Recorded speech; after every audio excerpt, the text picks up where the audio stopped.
प्रधानमन्त्रीजीलाई एकचोटि मेन्टल हस्पिटलद्वारा जचाउन सल्लाह हामीले आयोजना गरेको प्रतिगामी विरोधी चाहिँ सभालाई भनेर पनि बोलेका थिए। म सुन्दैछु आज आएर राजासँग मिल्ने अभियान हो प्रचण्डको भनेर पनि कहीँ न कहीँ बोलेर भन्ने सुन्छु। म त अरू मैले त अरू धेरै भन्नु छैन। यदि त्यसै भनेको हो भने म प्रधानमन्त्रीजीलाई एकचोटि मेन्टल हस्पिटलद्वारा जचाउन सल्लाह दिन चाहन्छु।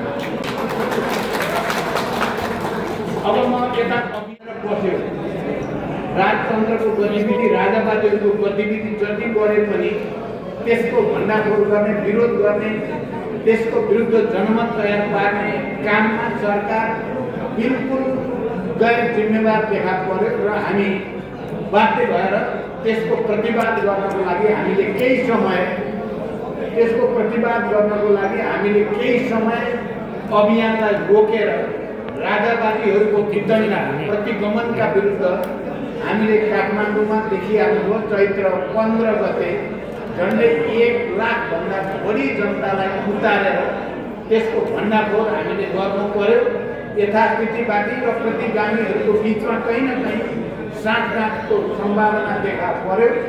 तपाईँहरूले देख्नुभयो चैत्र 15 गतेको मुख्य ब्यानर नै हामीले यथास्थितिवादका विरुद्ध र प्रतिगामी षड्यन्त्रका विरुद्ध विरोध प्रदर्शन र सभा भनेर हामीले राख्यौँ र त्यो विशाल प्रदर्शन अहिलेको सापेक्षतामा त्यो प्रदर्शनले राजावादीहरूको हरकतहरूलाई राजावादीको प्रतिगामी षड्यन्त्रलाई राम्रैसँग प्रतिवाद गर्यो, जवाब दियो र उनीहरू यति उत्तेजित हुने स्थितिमा पुगे कि अब जनमत आफ्नो पक्षमा छैन भन्ने देखिएपछि थोरै मान्छे तेलकुनेमा उतारेर अनि वितण्डा जो पहिला हामीले भोगेको पञ्चायत कालमा मण्डलीहरूको गुण्डागर्दी आतङ्क भन्या जस्तै त्यहाँ हत्या हिंसा आगजनी लुटपाट सबै चित्रहरू देखियो।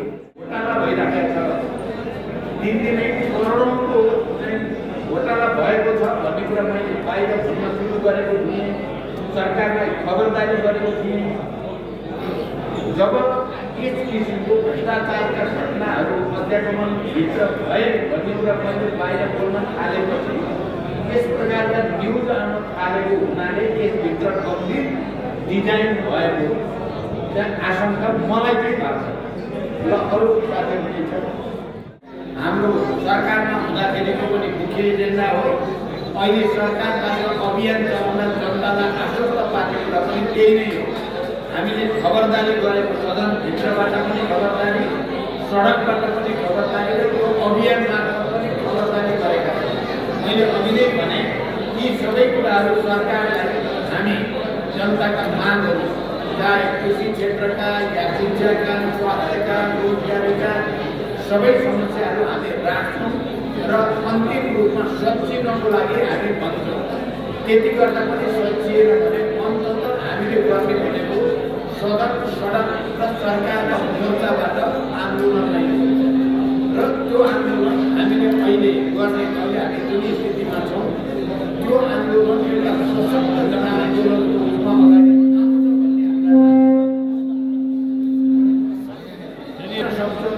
सरकार यसरी नै त्यसको बाटो हिँडिराख्यो भने त्यो परिस्थिति आउन सक्छ। त्यो शान्तिपूर्ण आन्दोलनको कुरा गर्छ।